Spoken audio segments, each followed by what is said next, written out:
Hello and welcome back to Shakesyear. We are working on the birth of Merlin, and today we get to hear from Merlin in Act 4, Scene 1. But oh my goodness, we just finished Act 3, Scene 4 yesterday. We've got Act 3, Scene 5 and Act 3, Scene 6 that we need to take a look at today. So let's dig in and get going.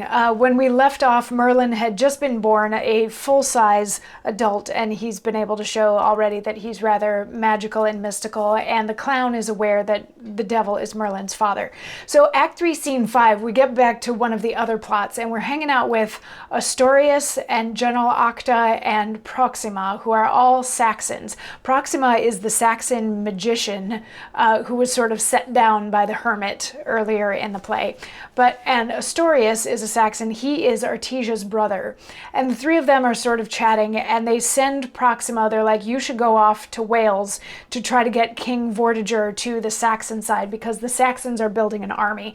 So Proxima leaves to go do that, and Asterius and Octa continue to talk a little bit more about building this army. They've got reinforcements coming in at Norfolk and at Northumberland. They want to get Wales, but they also start to talk about the role that Artesia is going to play in this sort of undoing of the Britons that they are planning. So remember, Arthur had some misgivings and thought, does she really love me, or is she playing me for something? She might actually be playing him for something because she's involved in this sort of conspiracy to undo the Britons. So that's Act 3, Scene 5. They send off to try to get Wales on their side, but we learn that the Saxons are plotting something and that Artesia is part of it. So Act 3, Scene 6 starts out with Artesia and Arthur, and she is flirting with him like nobody's business. And it's, you could have me if you wanted me. What if there was just a taste? She kisses him. She's like, see, but that's the thing. Now that you've had the thing that you want and you don't have it again, now you don't want it anymore and it's not as lovely. And he's like, no, I would happily have that again. So she kisses him again, and she starts to get him to swear that he loves her, sort of regardless of the fact that she is his brother's wife. And as soon as he says that, she's like, oh, help, help. And he freaks out because he thinks he's going to get in trouble. And she's like, oh, well, that means that you don't really love me, that you're scared by their names. And he's like, no, I promise, I really do. And whatever it takes, I will love you regardless. At which point, for real, she's like, somebody help me, somebody help me.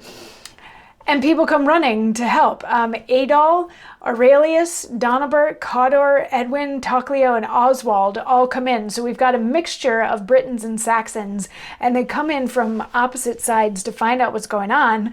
But of course, they run into each other. Remember, nobody except for Aurelius likes the fact that Aurelius married Artesia. So the two sides are still a little contentious with one another. So they're all standing there with their swords drawn and everything like that. And Artesia says that Arthur and the Britons were going to kidnap her and make her marry Arthur, which is not true. We, the audience, just saw that that was not true. She was flirting with and seducing him.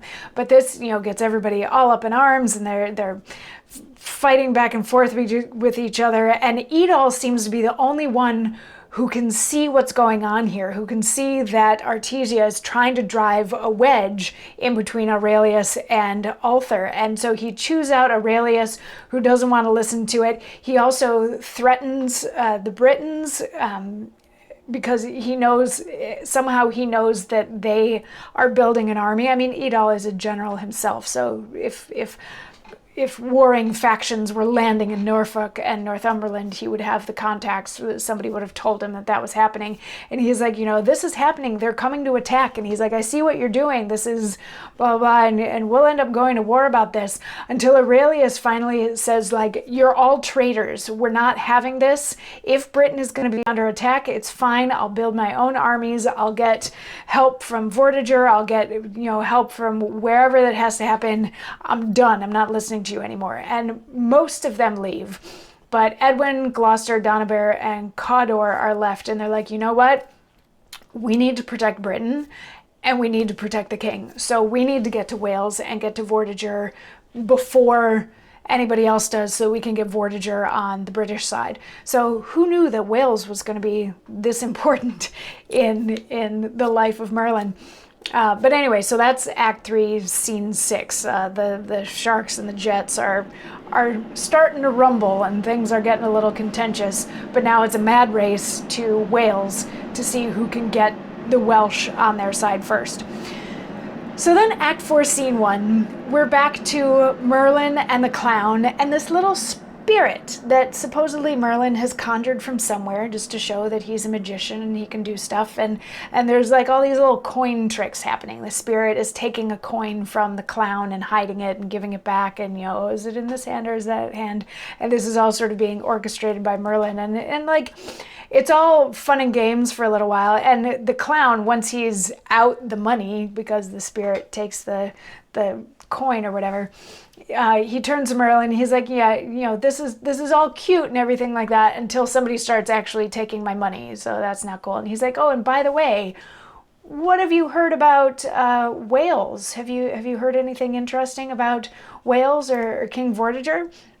And Merlin says to him, Uncle, let me prevent your care and counsel. 'Twill give you better knowledge of my cunning.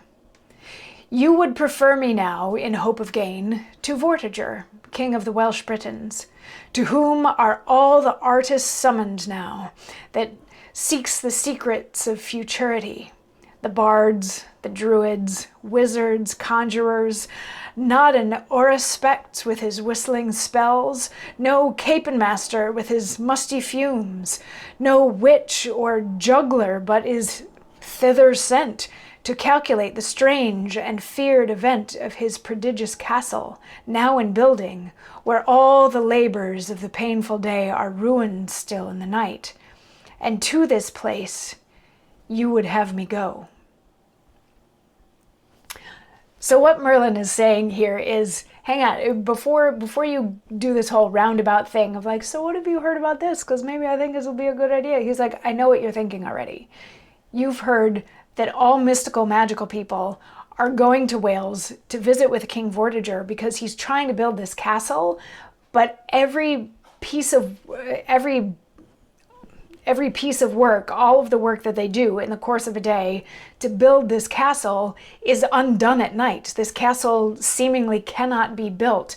They can't make any progress with it because when they wake up in the morning, everything that they did yesterday has been undone. So there's druids, there's wizards, there's conjurers, there's all sorts of people from all across the land have been sent to Wales to help Vortiger figure out why this castle can't be built.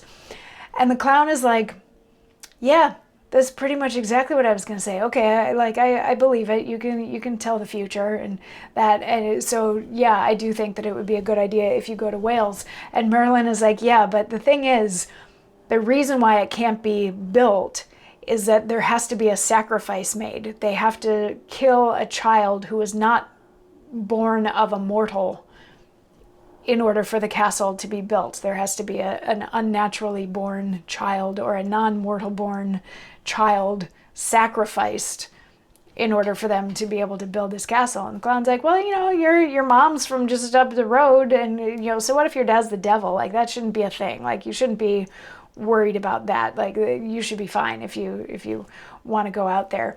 And right about this point, a couple gentlemen enter, a first gentleman and a second gentleman, who are going to be the conveyors of some information that we're going to get to over here.